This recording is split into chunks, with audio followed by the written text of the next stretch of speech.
لڑ رہے, ہم کوئی جال سازی نہیں کر رہے, ہم کوئی فراڈ نہیں کر رہے کہ ہم جھوٹے بیانات پہ تکیہ کریں. جب آپ یہ کہتے ہیں کہ ہمارا کاز درست ہے, ہماری لڑائی صحیح ہے, ہمارے ساتھ یہ انصاف نہیں ہوا یا یہ ہو گیا, تو پھر آپ سچی بات کیوں نہیں کرتے؟ اور سچی بات آپ یہ کریں کہ بھائی دنیا اس معاملے میں نہیں آئے گی ہمارے ساتھ. اور یہ ایک دفعہ شاہ محمود قریشی نے غالباً کسی طریقے سے, لیکن انہوں نے کہہ دیا تھا مظفر آباد میں کہ دنیا اس معاملے میں ہمارے ساتھ نہیں آئے گی, کوئی ہمارا استقبال کرنے کے لیے کھڑا نہیں ہے. تو یہ بات اگر ہم لے کے چلیں, اور یہی بات عمران خان صاحب نے بھی کہی تھی کہ دنیا جو ہے وہ ہمارے معاملے کو سمجھنے میں ناکام ہے, حالانکہ یہ سمجھ کا مسئلہ نہیں ہے, دنیا سمجھتی ہے. تو اس کا حل یہ ہے کہ ہم یہ مانیں سب سے پہلے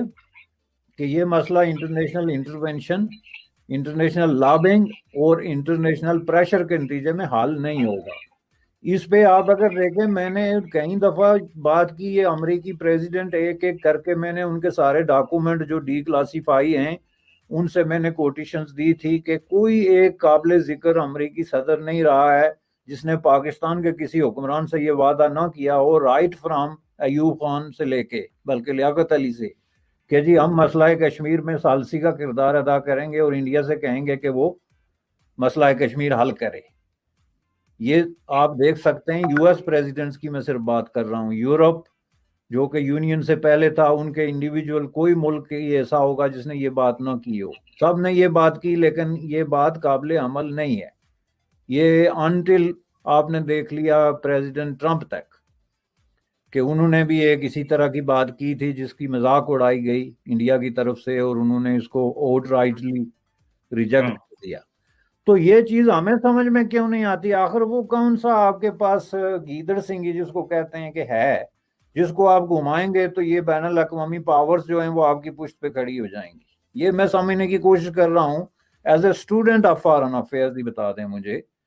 کہ ایسا کون سا کام ہم کریں گے جو ہم نے 70 سال میں نہیں کیا تو یہ دنیا ہمارے پیچھے کھڑی ہو جائے گی. اور جب دنیا ہمارے پیچھے کھڑے ہونے کے کوئی چانسز نہیں ہیں تو یہ جھوٹ بولنا ہم کب چھوڑیں گے تاکہ لوگ اپنی قوت بازو پہ اور اپنے آپ پہ بھروسہ کر کے اپنے کاز کو خود اٹھائیں. بالکل صحیح ہے, آپ نے بڑی ایک کمپریہنسو انڈرسٹینڈنگ دی ہے. اور جو آپ نے یہ کہا کہ جی ہمیں وہ جو نئی ریالٹیز ہیں جو انٹرنیشنل سسٹم کی تبدیل ہونے کے بعد ان کو انکارپوریٹ نہیں کیا اس سولوشن میں کہ کشمیر کو کیسے سالو کیا جائے. اور آپ نے, میں بھی اس بات سے ایگری کرتا ہوں کہ جب انڈیا ہمیں کہتا تھا اور پہلے اکانومی پہ بات کریں, کشمیر پہ بعد میں بات کر لیں گے, تو ہم نے اکانومی کو اگنور کیا اور ہم کہتے تھے نہیں پہلے کشمیر پہ بات کرو پھر کوئی اور بات کریں گے. پھر ایک وقت آیا کہ ہم نے کہا کہ چلو پہلے اکانومی پہ بات کرتے ہیں, وہ نہیں کہتے, وہ نہیں کہتے پہلے دہشت گردی پہ بات کرو. سو انہوں نے جو ایک وہ ٹیبل ٹرن کر دیا ہے. سو وہ ظاہری بات ہے, the ball is not in our court, the ball is in their court, کہ وہ کیا کرتے ہیں اور کس طرح کرتے ہیں. تو ظاہری بات ہے اس میں ہمیں میں ایبسولوٹلی ایگری آن دس کہ یہ جو انٹرنیشنل سسٹم ہے اس میں ہماری جو اسپیس ہے وہ شرنک ہوتی جا رہی ہے, بیکاز ہمارا جو ایک گلوبل کلاؤٹ ہے. بلکہ میں تو یہ کہتا ہوں کہ جیسے آپ کو پتہ ہے کہ افغانستان سے امریکہ بہادر چلا گیا ہے, تو ہمارا تو امریکہ واشنگٹن میں بھی وہ نہیں رہا, بلکہ اگلے دن آپ کو پتہ ہے کہ جو اینٹنی بلنکن ہے جو نئے سیکرٹری آف اسٹیٹ ہیں, ان کی جو ٹویٹ آئی پاکستان اور بھارت کے حوالے سے, بھارت سے انہوں نے کہا کہ ہم تو بڑے اچھے بات کریں گے اور بڑا وہ کریں گے, ڈائلاگ ہوگا اور انڈو پیسفک پہ ڈسکشن ہوگی. اور میں نے اپنے فرینڈ جے شنکر سے بات کی پاکستان میں والے میں, ان کی جو پہلی ٹویٹ تھی انہوں نے کہا جی عمر سے شیخ کو آپ نے کیوں چھیڑا. میں نے پوچھا اپنے فارن منسٹر سے. تو مطلب ہمیں تھوڑا سا ان ڈیپتھ چیزوں کو دیکھنا ہے, اور مجھے لگتا ہے یہ ہے کہ ہم بہت زیادہ ڈومیسٹک چیزوں میں تو پھنسے ہوئے ہیں, لیکن ہمیں یہ نہیں پتا کہ ہماری گلوبل آؤٹ لک کیا ہونی چاہیے اور دنیا کو ہمیں کس طرح دیکھنا چاہیے. وہ انفارچونیٹلی ہمارے وزیر اعظم صاحب کہتے ہیں کہ ہمیں دنیا سے متاثر ہونے کی ضرورت نہیں ہے, اپنا جو مرضی ہم جو ہے نا وہ کریں. خیر اینی ہو, یہ بھی ایک اور ڈسکشن ہے. سر جو اگلا اہم سوال میں آپ سے کرنا چاہتا ہوں, یہ تو ہو گیا ایک گلوبل آپ نے جو ایک سٹرکچر کھینچا اور اس میں کشمیر ایشو اور پاکستان اور بھارت کی جو چینجنگ پوزیشن میں ہمارا ان چینجڈ پرسپیکٹو نے ہم اسی کے نیچے آ گئے. بیسیکلی دس از واٹ آپ نے ایک اپنا سارا وہ کیا. سر اگلا جو پوائنٹ میں آپ سے پوچھنا چاہتا ہوں وہ یہ ہے کہ یہ جو پرسپشن بھارت میں ہے,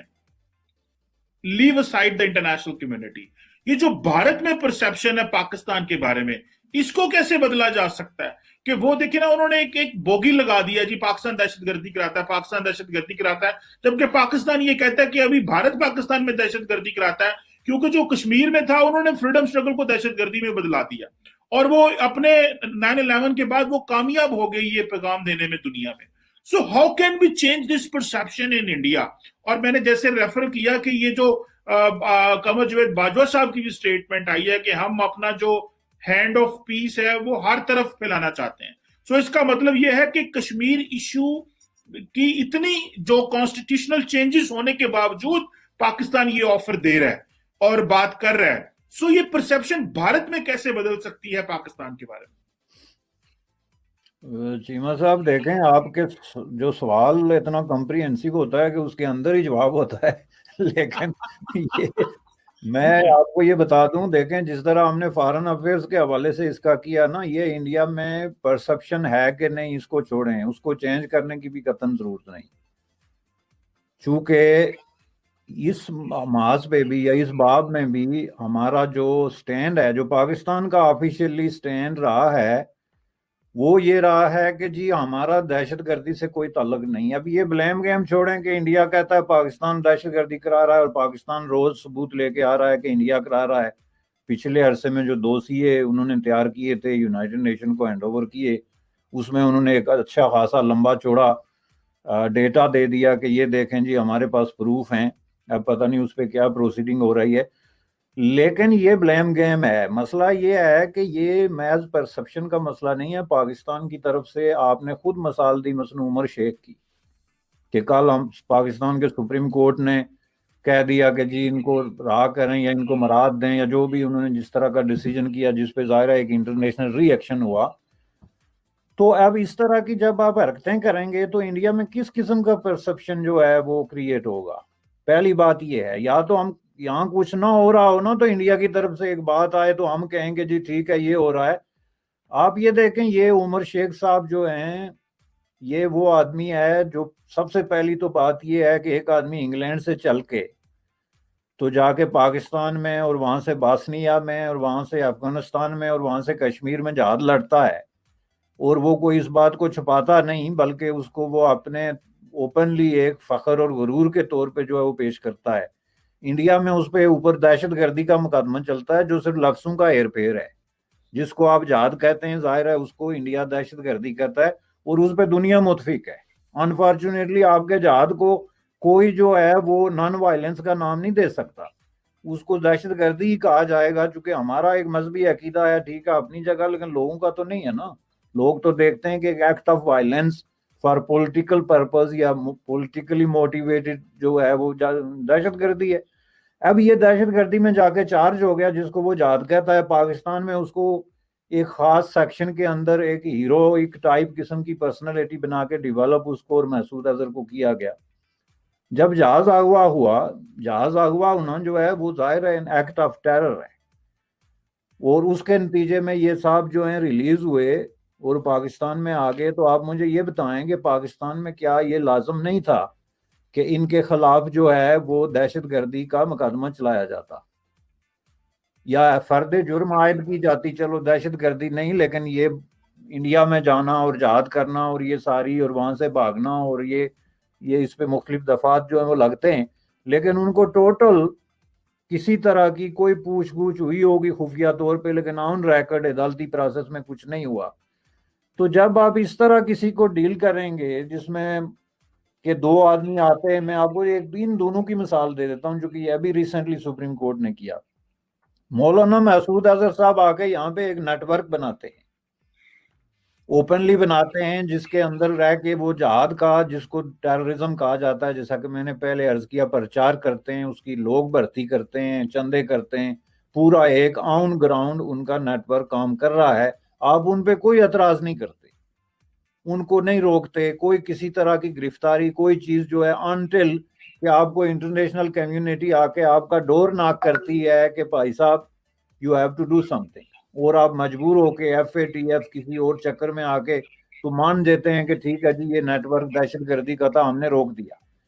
30 سال سے کمیونٹی آپ کو کہہ رہی ہے انٹرنیشنل کہ یہ دہشت گرد ہیں، یہ کر رہے ہیں. آپ کبھی چین کو استعمال کرتے ہیں، کبھی کسی دوست کو استعمال کرتے ہیں انٹرنیشنل فورم پہ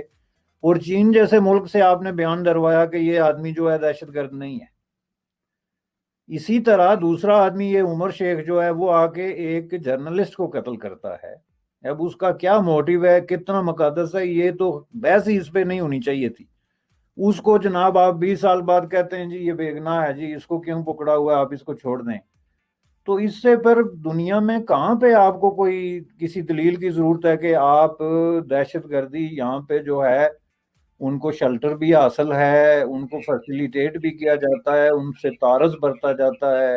ان کو سپیس دی جاتی ہے, یا ان کو جان بوجھ کے چھٹی دی جاتی ہے کہ آپ جو مرضی کرتے رہیں. تو آپ اس کو کہتے ہیں جی انڈیا میں جو پرسپشن ہے اس کو کیسے بدلا جائے. تو اس کو ایسے بدلا جا سکتا تھا کہ مسعود اظہر کو آتے ہی جو ہے وہ چارج کیا جاتا دہشت گردی میں, اور یہ عمر شیخ صاحب کے بارے میں کوئی یہ ہیومینیٹیرین اور ہیومن رائٹس کے ایشو نہ اٹھاتے. پاکستان میں آپ نے سیاستدانوں کو اور سول سوسائٹی کے لوگوں کو زبردستی جو ہے وہ اٹھا کے غائب کر دیا, تو ہیومن رائٹس کا ایشو نہیں اٹھا. تو ایک ناؤن قسم کا انٹرنیشنل دہشت گرد جو ہے اس کے بارے میں کورٹ کو دورے پڑنے شروع ہو گئے کہ جناب یہ تو ہیومن رائٹس کی وائلیشن ہو گئی, 20 سال سے بندہ بیٹھا ہوا, آپ کو کنیکشن ثابت نہیں کر سکے. یہ چیزیں جب ہم کریں گے, یعنی اس کا دوسرا مطلب سمپلی یہ ہے کہ یہ پرسپشن تب چینج ہوگا جب واقعی پاکستان میں جس طرح کے عمران خان صاحب نے اعلان کیا تھا کہ ہم پاکستان کی دھرتی کو کسی بھی دہشت گردی کی کارروائی کے لیے استعمال نہیں ہونے دیں گے, اور ریپیٹڈلی پیچھے جتنے حکمران آئے انہوں نے بھی مختلف الفاظ میں سب سے نمایاں اور واضح اعلان تو میرے خیال میں عمران خان صاحب کا تھا, جو انہوں نے انڈیا میں بھی کیا. آپ نے وہ ویڈیو دیکھا ہوگا, وہ فنکاروں کے سامنے جو انہوں نے بڑے جوش میں آ کے کہا تھا کہ میرے دور میں ایسا نہیں ہوگا. تو یہ اگر آپ کر لیں تو یہ صرف ایک دن میں چینج ہو جاتا ہے. تیسری بات آپ نے کہی جی, باجوہ صاحب نے فرمایا کہ ہم جی ہاتھ ملاتے ہیں. جناب جنرل ضیاء الحق صاحب جو ہیں وداؤٹ انویٹیشن طیارے پہ بیٹھ کے تو دلی چلے گئے تھے, اور جا کے راجیو گاندھی کے ساتھ بیٹھ کے انہوں نے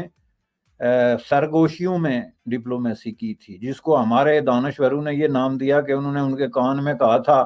کہ اگر انڈیا نے ہم پہ حملہ کیا تو ہم بم پھینک دیں گے. حالانکہ یہ ممکن ہی نہیں ہے. ظاہر ہے کہ یہی تو پرابلم ہے ہمارے, کہ ہم اس طرح کے لوگ ہمیں لیڈ کرتے ہیں انٹلیکچولی بھی اور پولیٹیکلی بھی. تو وہ جنرل ضیاء کیوں گیا تھا کہ وہ اس کو وار کو اوائڈ کرنا چاہتا تھا, چونکہ اس کی پوزیشن اتنی کمزور تھی اس وقت, ملک پہ قبضہ کر کے ڈیموکریسی کو قتل کر کے, اور اس ظلم و تشدد کا جو اس نے بازار گرم کیا ہوا تھا, دنیا اس کے ساتھ ناراض تھی. تو جنگ ہوتی تو ممکن ہے پاکستان کے ساتھ بہت ہی سخت قسم کی مشکلات کا سامنا کرنا پڑتا, انٹرنیشنل پابندیاں بھی ہوتی, مارشل لا تھا, ایوری تھنگ رائٹ. تو اس نے ایک ڈپلومیسی کی اور کہا کہ جی ہم امن چاہتے ہیں.